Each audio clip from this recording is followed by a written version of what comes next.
Boa noite, a paz do Senhor, irmãos.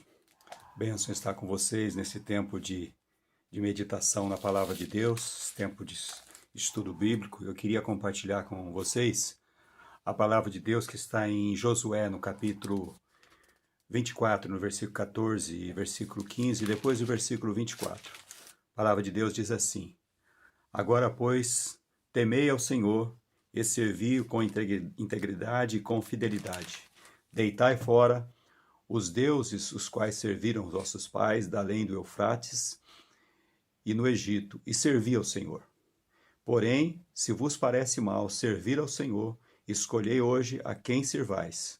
Se aos deuses a quem serviram vossos pais que estavam da além do Eufrates, ou aos deuses dos amorreus em cuja terra habitais.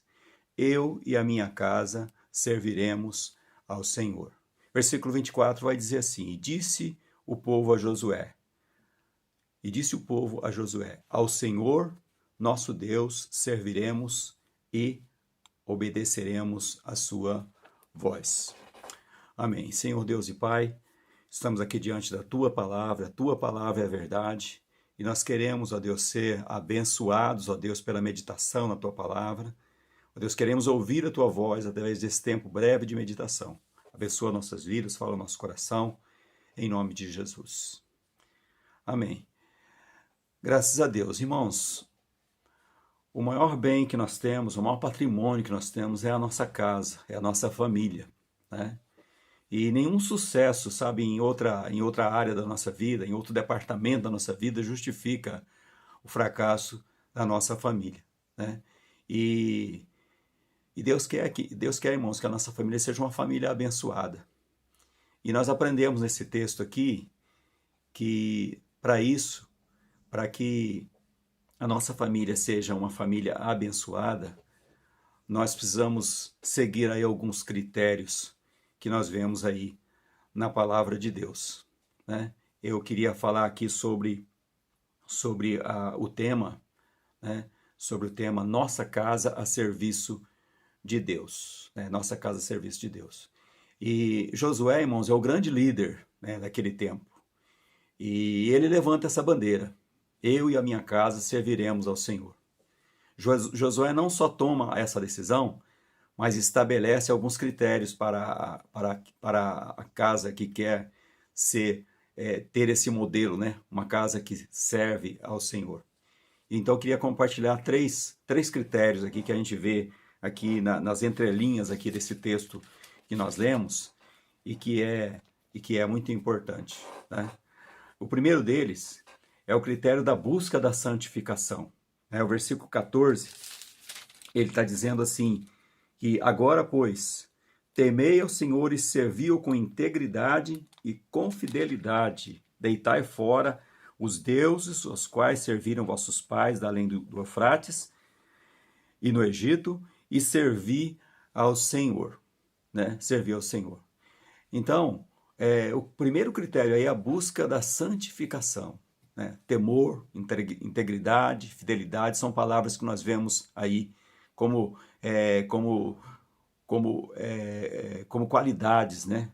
Como qualidades, como adjetivos aí da pessoa. Mas nós vemos também um conselho que é deitar fora, né, os falsos deuses. E é interessante que essa palavra aí é uma palavra de você tomar como qualidade aquilo que Deus espera da sua vida e também tomar uma decisão de estar sendo contra, né, as coisas que atrapalham isso aí. A gente não precisa aprender com os nossos próprios erros, nós podemos aprender com os erros dos outros, né? O texto fala que Josué aqui ele chama atenção para a referência dos pais deles, né? Para a referência dos povos aos quais eles estavam ali no meio deles, né? Então, a busca da santificação ela passa por isso, né? Por esse discernimento, né? Por esse discernimento. Eu me lembro, irmãos, que uma senhorinha, a senhora mais idosa da nossa igreja, ela se converteu em determinado tempo, no passado aí da nossa igreja, a irmã Marinha. E um dia ela chamou a gente lá e disse assim: olha, pastor, eu tenho compreendido o evangelho, tenho compreendido a palavra de Deus. E ela mostrou para nós uma caixinha, como se fosse uma caixa de sabão, onde era ali um altar, onde ela tinha ali a fotografia de santo, onde ela tinha a imagem, onde ela tinha... E ela falou assim, olha, eu acho que isso aqui tudo não tem mais nada a ver comigo, né? Mais ou menos assim, né, que ela disse, na simplicidade dela. E nós ali demos então um conselho para que ela se livrasse daquilo ali, que não passasse aquilo ali para outra pessoa, né? Mas que ela realmente deitasse fora aquilo ali, né? E eu fiquei assim abençoado, uma irmã assim analfabeta, uma irmã velhinha já no fim da sua vida, mas que teve aquela consciência do que não devia haver na casa dela, né? Eu me lembro, querido, na casa do meu pai, eu, menino, aí com meus 12 anos, 10 anos, eu me lembro de muitos sinais que haviam na minha casa, sinais dessa idolatria, né? Sinais de coisas de feitiçaria, né? Muita coisa assim que não tinha nada a ver com as coisas de Deus, que eu na época não conhecia, mas hoje conheço e me lembro, né? Eu me lembro também, irmãos, daquela parábola dos achados e perdidos de Lucas capítulo 15, onde nós vemos ali a segunda parábola, da parábola da dracma perdida, né? Onde ali Jesus conta que a mulher que perde uma moeda, ou seja, que perde algo de valor, ela então tem providências ali de acender a luz, de varrer a casa, né? De fazer aquela limpeza ali para achar aquele bem precioso que ela tinha perdido. E isso aí eu já vi muitas pessoas compartilharem essa palavra, trazendo que o que se perdeu ali foi valores preciosos que haviam se perdido na família. Valores como respeito, valores como amizade, como carinho, como amor, né? E é interessante. Esse livro de Josué, no começo dele, Josué já faz um desafio para o povo, lá no capítulo 3, versículo 5, ele diz assim, santificai-vos, porque amanhã o Senhor fará maravilha no meio de vós, né? Então, sabe, querido, busque a santificação, busque a santificação.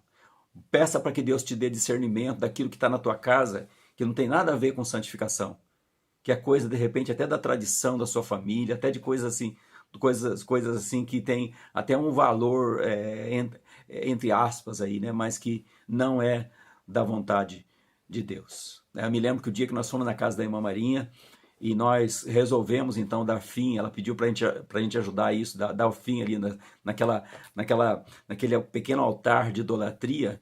Eu me lembro que uma filha dela se interpôs e ficou muito assim, muito brava porque a gente estava fazendo isso, né? Mas nós entendemos na época que era uma falta de discernimento de que aquilo ali fazia parte de um tempo de idolatria que a irmã Marinha, que era a mãe dela, não precisava mais, né? Nós, quando encontramos com Jesus, não precisamos mais disso. O segundo critério que nós vemos, querido, é o critério de você relacionar-se com fundamentos na palavra de Deus, né? A resposta do povo ao desafio de Josué é que eles serviriam e obedeceriam, né, a Deus. Ali está no versículo 24. Relacionamento, irmãos, faz parte da nossa vida em tudo, né? Nós nos relacionamos o tempo todo, somos influenciados, influenciamos, né? O relacionamento está em tudo. E uma casa onde o pai não se relaciona bem com o filho, onde os filhos não honram os pais, né? Onde o marido não é fiel à esposa. Então, ali sabe, o relacionamento que não é fundamentado na palavra de Deus, ele não tem assim, não tem progresso, não tem bênção de Deus ali, né? E eu aí na igreja eu sempre falo para as pessoas da igreja que eu sou a favor da confrontação quando a gente vê uma casa com problemas de dificuldade de relacionamento, dificuldades, casamento abalado, sabe, os fundamentos da família abalado. E eu sempre proponho que haja uma conversa franca, um na frente do outro, né, falando aquilo que não está de acordo, aquilo que está trazendo aquela insatisfação, aquela desestabilização ali naquele lugar. E por fim, eu coloco conforme aquilo que é compartilhado por um e por outro, seja por marido e mulher ou filhos, e depois eu coloco assim, procuro colocar princípios da palavra de Deus que de repente estão negligenciados. E na maioria das vezes, ou se não em todas as vezes, princípios da palavra de Deus estão sendo negligenciados quando os relacionamentos não vão bem, né? Então, relacione-se fundamentado na palavra de Deus, né? A casa que quer servir ao Senhor, a família que quer servir ao Senhor, né?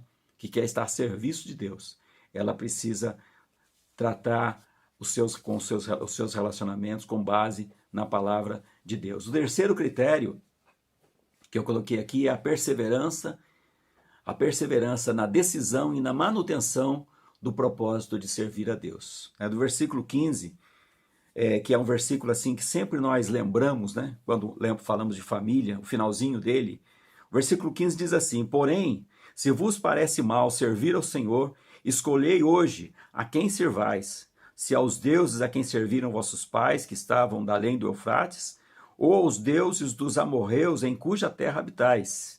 Eu e a minha casa serviremos ao Senhor. Né? Nós não podemos fazer desse verso, irmãos, uma frase de efeito, um amuleto, né? O fato de nós sabermos de cor, eu e minha casa serviremos ao Senhor, não é o bastante. Isso deve vir acompanhado com decisão e com perseverança. É isso que Josué mostra para nós. Ele decide ali, ó, eu e a minha casa. Vocês escolham aí a quem vocês devem servir, né? E ele dá as referências, uma referência do passado, lá de deuses lá do passado. E se você for olhar a história, você vai ver que aquela geração que Josué está se referindo aqui, todos eles morreram do deserto por causa do pecado. Né? E ele está se referindo também aos deuses do presente, quando ele fala da terra que vocês habitais agora, né? Que vocês habitam agora. Então Josué decidiu isso, irmãos. Isso requer coragem, né? Na decisão, e requer também perseverança na manutenção, né? Na manutenção. Nós andamos, irmãos, na contramão do mundo, né? Nós andamos na contramão do mundo. A manutenção de uma vida de oração, do culto doméstico, né, a firmeza de propósito, como vemos na expressão de Josué: eu e minha casa serviremos ao Senhor. Então eu queria que você guardasse esses 3 critérios aí no teu coração, né? Porque todas as demais áreas da nossa vida, irmãos, elas vão caminhar numa direção boa se nós tivermos essa estabilidade na nossa casa.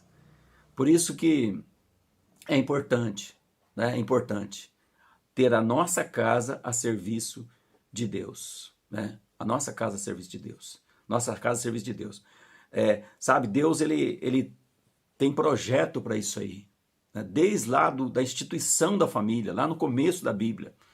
E ele não tem somente o projeto, mas ele tem também a aprovação, né? E a aprovação e a capacitação que vem dele mesmo, para que a gente possa chegar a essa condição, a esse nível, né? De poder dizer assim: olha, a minha casa é uma casa a serviço de Deus. Eu e a minha casa servimos ao Senhor.